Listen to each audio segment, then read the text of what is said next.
Okay, so we're going to be using acrylic paint, and I've prepared my palette with skin tones. All of these tones can be made using the primary colours, and white and black.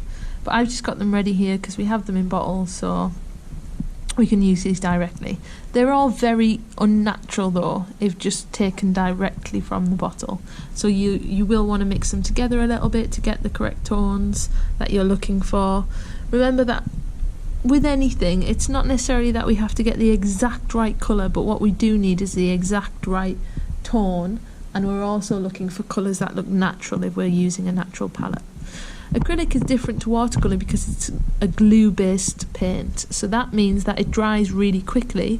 It also means that it's naturally very opaque, and we want it to be opaque. We should never be able to see through the paper when using see through the paint when using acrylic. So we don't use water with it ever. We only use water to lubricate our brush. And what I mean by lubricate our brush is have it so that it's wet enough so that it runs smoothly. To do that, I dip it in, and I take the excess water off like this, and then I dip that in my paint, and then I should be able to get a nice smooth run. If it's too watery at all though and you can see through it, then it just means that you're going to have to layer it up, so you want to avoid that. Another thing with acrylic is that if you get it on your clothes, it won't come off, so be really careful with that. Make sure that your sleeves are rolled up. When I'm using this, it's got many benefits because you can layer up with acrylic. So if you make a mistake, it's very easy to correct because you can just add another layer on top. But because it dries so quickly, it can be very difficult to blend, and that's what we're going to work on a little bit today. I'm going to show you a couple of techniques. Whenever I start painting with acrylic, I always think about which is the furthest away part, because I want the paint to layer in the same way that the anatomy would. So what I'm looking at now, the eyeball here, is probably the furthest away. So I'm just going to add that in, starting first with a base of white like this. And as with anything, my marks are going to be controlled, so my edges will be sharp, and I'm going to bring the paint round. Any marks that you can see, any brush strokes, any textures, will follow the contours of the form, but I'm just getting rid of that thick excess that I put on at first. That can often be really unhelpful.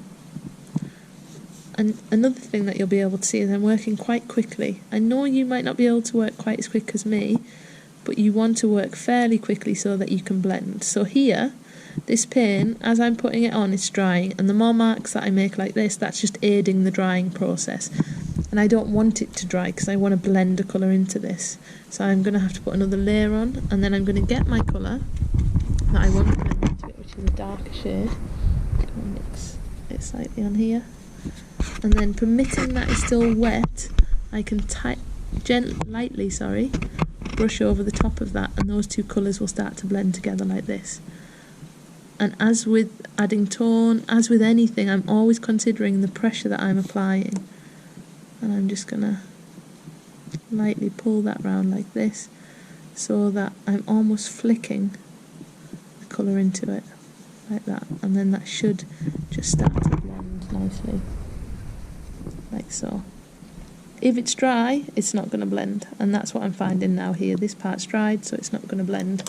So what I'm going to have to do is quickly dry off my brush, get some white, and try and work that back in there, like so. And luckily the darker bit was still wet, so I can just blend that in. I'm going to pull that colour down here, like so. Because the white of our eye is never fully white because it's got shadows forming on it, and those shadows are often quite reflective of our skin tone. I'm just going to work that down there. At the top here, I'm probably going to want a darker tone, so I'm going to put that in, like so. Just like that. And if I wanted that to blend in, what I'd do is I'd get all of the excess off, and then again, hoping that it's still wet, I just start to pull in the edge of that into this colour here. And sometimes if it doesn't blend fully, which this one is, then as long as your marks help to describe the form, that can sometimes be really purposeful. I'm going to go over to this side now and do the same. You'll notice that when I'm using acrylic, I don't tend to clean my brush too much, because I find that that means that you get a lot of water into the paint, and it makes it quite difficult. But what I do is I'm constantly very, very conscious of how much paint I have on my brush. So there's never that much on it, so that then when I dip in for the next colour, it's going to affect the quality of that colour. And you can see it's just on the tip. If it's right up here, I've lost control. That's not what you want. So then what I'll tend to do when I go to my palette is I take off the excess of that, and then I pick up the next colour, and then I'm going to work that back in. Just like so, pulling it down, being really conscious of my marks, and then adjusting my pressure. I'm pressing lightly with my brush here, so those two colours just start to engage with each other and make a lighter tone, like so. And again, we've dried up a little bit, so I'm going to go back and get some white, and I'm going to add that in, like so. Something that I just did there that you wouldn't have realised maybe. I rotated my brush because I knew that there was more excess paint on the other side. And then I'm going to get that dark definition in up here again. It needs to be a little bit darker at this side, so I might just leave it there, like so. And then what I'm going to do in the iris, because of the colour palette that I've got, I'm just going to do the eyes brown. So don't worry about the colour of this, just think about the techniques that I'm using. I'm going to again start with the part that's furthest away, and here I want texture. So I'm going to use thicker paint, and I'm going to really consider the marks that I put in. I'm going to let it dry a little bit more as well. I'm going to vary my colour. So I want those types of speckles, and I'm just going to put that on. The marks that you make are the marks that are left behind. So really consider those as you're putting it on the thing. I'm not scribbling here, I'm not unconsciously thinking about my marks. I'm really conscious of what I'm doing. I know the types of marks that are getting left behind. I know the texture that that's going to make. And what I'm doing is I'm using short marks, and they follow the texture that you find in the eye, which is often like the second hand on the clock.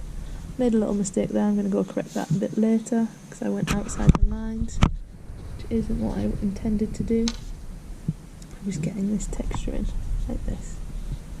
And the pupil, which is the darkest part, I'll be able to neaten up those edges around here then. And you can see that I start to create a lot of depth and texture in there. And then what I'm going to do, I'm going to take all of the excess off my brush. I'm just going to use the paint that's there, that hasn't dried yet, to rub in to these sections.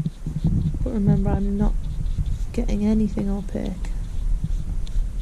And then once I've dimmed that texture down a little bit more, I can get the bigger blobs of paint and work it back in. And again, this isn't like with anything in painting or art, it's a process. It's not, these are the logical steps which I can follow, and it's always going to work out exactly how I want it to. We need to keep on working on it, evaluating it, thinking about what it needs, thinking about how we can adapt it. So then I'm going to get my black. I'm going to add that in. This bit's pretty solid.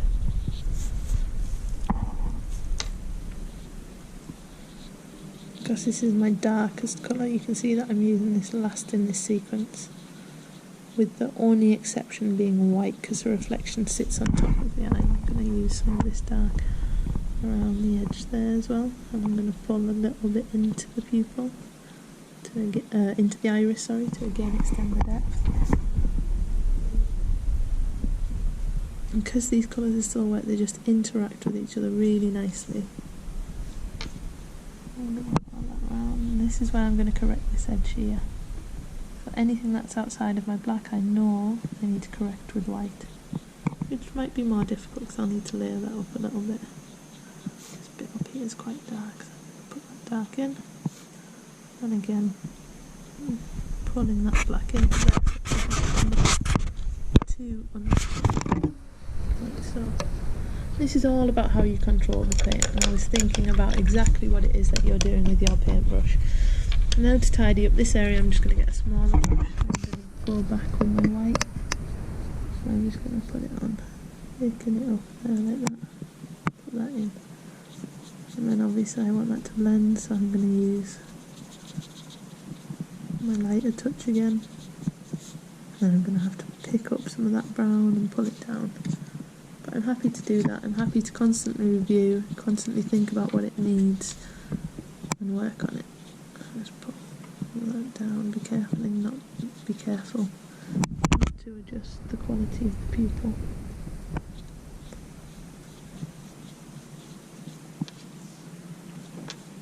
Iris, the quality of the iris, sorry.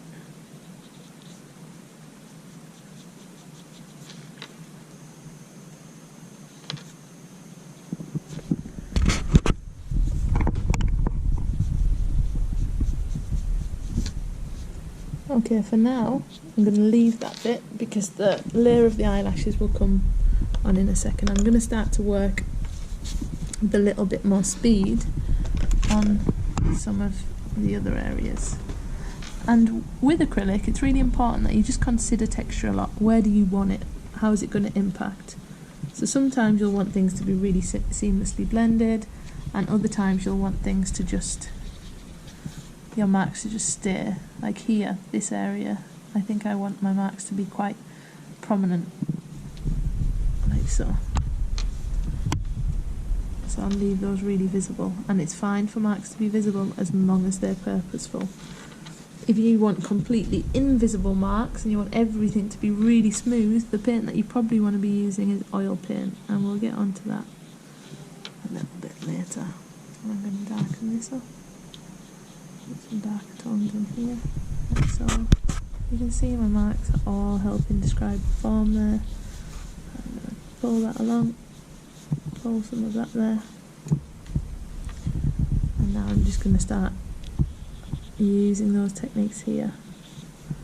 And because I'm using a combination of texture and blending, you might see me just invert the things that I said earlier. So I might start with the dark and then work the light in and move the light out slightly, like I'm doing now. I just made a mistake. And that's absolutely fine, because I'm going to go and correct it. Mistakes are fine as long as we acknowledge them and we correct them. Like so. I'm going to go back into this area. Take some excess paint, I think I got a little bit too much there. Pull that line of the lid down. Start to work that back into there. Like this. And my colours are wet, so they won't blend. Remember that. They'll only blend if they're both wet. And if they're not both wet, you need to pick up some more paint. You can't just expect to keep on rubbing and rubbing and for it to blend in, because that will not happen. All you'll do is compromise the quality of your paper on the surface. Okay, so with the blending technique, just to recap on that, both colours need to be wet, and as you start to, those two colours start to meet, you adjust the pressure that you're applying with your brush. All marks need to be describing the form that you're working on. So if it's curved, then your marks will be curved.